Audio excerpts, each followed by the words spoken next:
एक अंतिम कौशल को सीखते हुए चलो इस अध्याय को खत्म करते हैं। अगर हमारे पास दो संख्याएं हैं तो हम उनका समांतर माध्य तथा गुणोत्तर माध्य ज्ञात कर सकते हैं, अर्थात उनका एम तथा जीएम हम ज्ञात कर सकते हैं।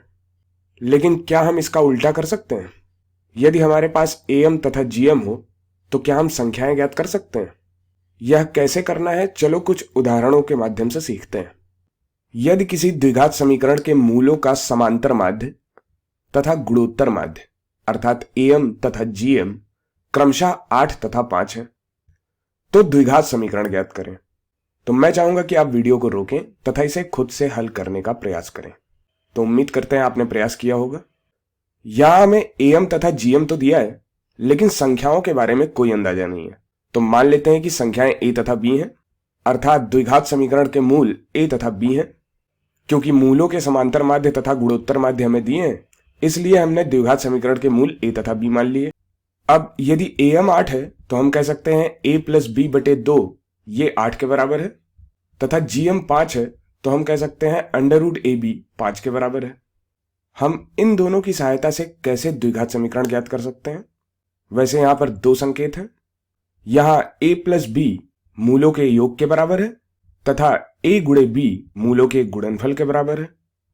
तो क्या आप समझ पाए? तो चलो इसको जारी रखते हैं।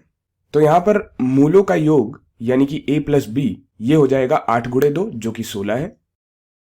तो मूलों का योग हो गया a प्लस बी बराबर 16 तथा मूलों का गुणनफल यदि हम इधर दोनों तरफ स्क्वायर कर दें तो ए बी हमें 25 मिल जाएगा, 5 का स्क्वायर 25।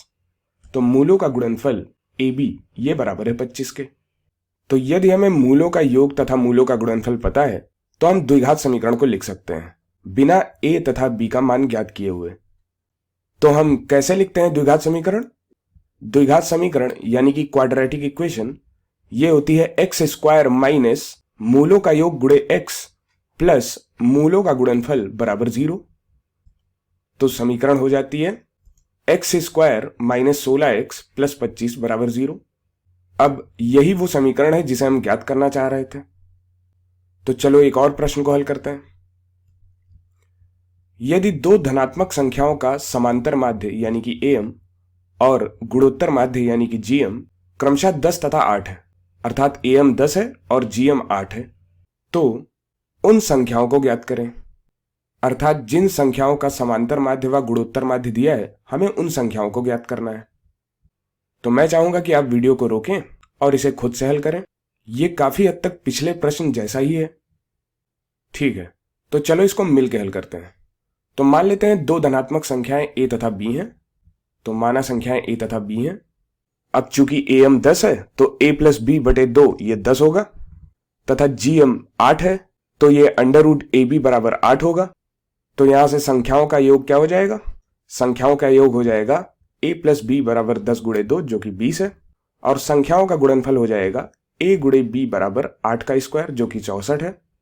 तो ए बी बराबर 64 हो जाएगा। इस प्रश्न में कहीं नहीं कहा है कि एक द्विघात समीकरण ज्ञात करो जिसके मूल a तथा b हों। लेकिन यदि हम द्विघात समीकरण ज्ञात करते हैं जिसके मूल a तथा b हैं तो उस द्विघात समीकरण को ज्ञात करने के पश्चात उसको हम हल करके a तथा b ज्ञात कर सकते हैं। तो मान लेते हैं कि एक द्विघात समीकरण जिसके मूल a तथा b हैं, तो एक द्विघात समीकरण किस प्रकार से दिखेगी? तो ये कुछ इस प्रकार से दिखेगी कि x square minus 20x plus 64 बराबर 0। यहां मूलों का योग 20 है तथा मूलों का गुणनफल 64 है। अब इस द्विघात समीकरण को हल करके हम a तथा b के मान ज्ञात कर सकते हैं। तो इसका गुणनखंड करके हम x के मान निकाल सकते हैं। तो ये 64 है। तो 20 को दो संख्याओं में तोड़िए जिसका गुणनफल 64 हो तथा जिसका योग 20 आए। तो हम 4 तथा 16 देख सकते हैं। 4 का गुणा 16 के साथ 64 मिलेगा हमें। तो ये हो जाएगा x square minus 4x minus 16x plus 64 बराबर 0।